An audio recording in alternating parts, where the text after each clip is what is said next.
name's Julie. I'm from Knoll Textiles. I've worked there for about the past 3 years, and this is my daughter. I'm 4 years old. And what's your name? Morgan. I'm going to talk about how United Way affected our lives for the grade. I'm going to start off with a poem called Welcome to Holland. It's by Emily Pearl Kingsley. I'm often asked to describe the experience of raising a child with a disability, to try to help people who have not shared that unique experience to understand it, to imagine how it would feel like. When you're going to have a baby, it's like planning a fabulous vacation trip to Italy. You buy a bunch of guidebooks and make your own wonderful plans. The Colosseum, the Michelangelo David, the gondolas in Venice.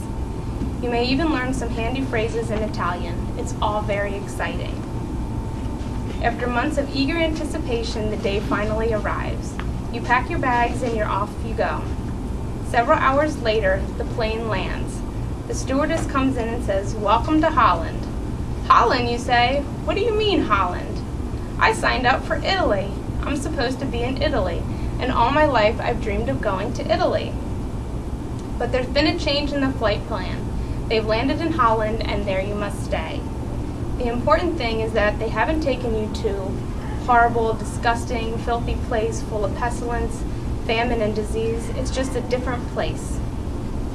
So you must go out and buy new guidebooks, and you must learn a whole new language, and you will meet a whole new group of people you would have never met before. It's just a different place. It's slower paced than Italy, less flashy than Italy, but after you've been there for a while, you catch your breath, you look around, and you begin to notice that Holland has windmills, Holland has tulips, and Holland even has Rembrandts. But everyone you know is busy coming and going from Italy.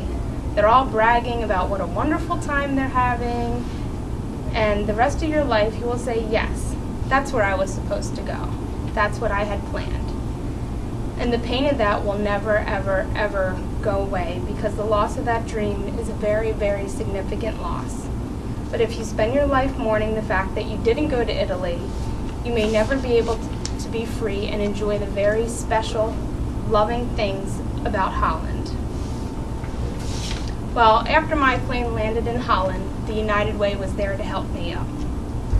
At the time, I could have cared less if anybody was there to pick me up. I was devastated.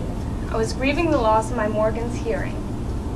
All I could think about was my baby will never be able to hear me say, "I love you." Will she ever be able to hear me? Will she ever be able to speak? Will we be able to teach her sign? And if we do teach her to sign, who's going to sign to her? Signing isn't something people normally know. A zillion questions with every emotion you could imagine was going through my head. Grief, denial, and then finally acceptance. Our journey started with tons of doctor appointments, to find out if she was really deaf. Morgan can read lips so well that even she had the doctors fooled. Her newborn hearing screening came back that she passed in one ear. I will never forget the day that my dad, me, and Morgan were at CHOP and got the horrible news. I just couldn't believe it. The newborn hearing screen was wrong. Morgan was deaf. Funny though, the word deaf is not something anybody would ever say to us. We still don't quite understand that. And I remember the audiologist did not want to tell us the bad outcome. She just wanted us out of her office. Morgan could not even hear a jet plane if it was 10 feet away from her. My whole family just cried and cried. I remember my brother Jamie being so angry that he just would say, "Geez, even the dog can hear." Everyone had different reactions to this devastating news. So we started with hearing aids. They buzzed like an old man sitting in a diner. They didn't work at all, but it was part of the process he had to go through to get a cochlear implant, something we did not want to have to put her through. We had to go get ear molds every week, and by the time we got those back, we had to go again because her little ears would outgrow them and they'd start buzzing all over again. United Way was at our home working with Morgan. But since the hearing aids didn't work, they worked more with us instead. They helped us learn what we had to do to help Morgan learn to hear. They helped us find other families in the same situation and invited us to their school where we could see it really wasn't the end of the world. These other deaf children were thriving and talking like regular hearing children at her age. Because of the United Way, I started to come to life again. We were finally starting to treat Morgan first as a child, and her disability came next. God had chosen me for some crazy reason to be Morgan's mommy, and by darn, I was going to figure out how to advocate for her and do the best job I could. I had to learn what made a cochlear implant work and how to get this $100,000 implant for her, let alone the batteries that run out in 10 hours that cost a ton of money. And you just can't buy these implant batteries at Walmart either. I turned into a fighter, and I had United Way as my partner. They didn't do the work for me, but they led me in the right places. At 13 months old, Morgan got her first implant. So now we have a child that needs to learn to listen.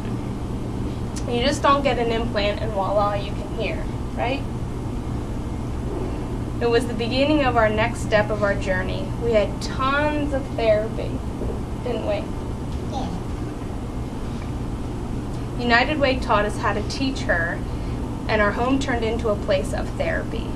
We didn't just buy any toy. It had to be a toy that we could use to teach her to listen and hear with.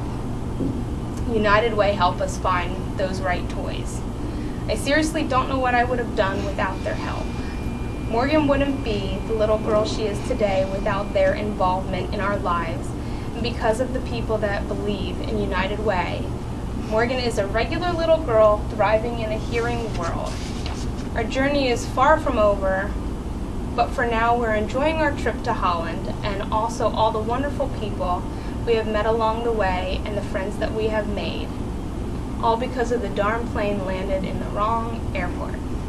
Thank you everybody for all your support.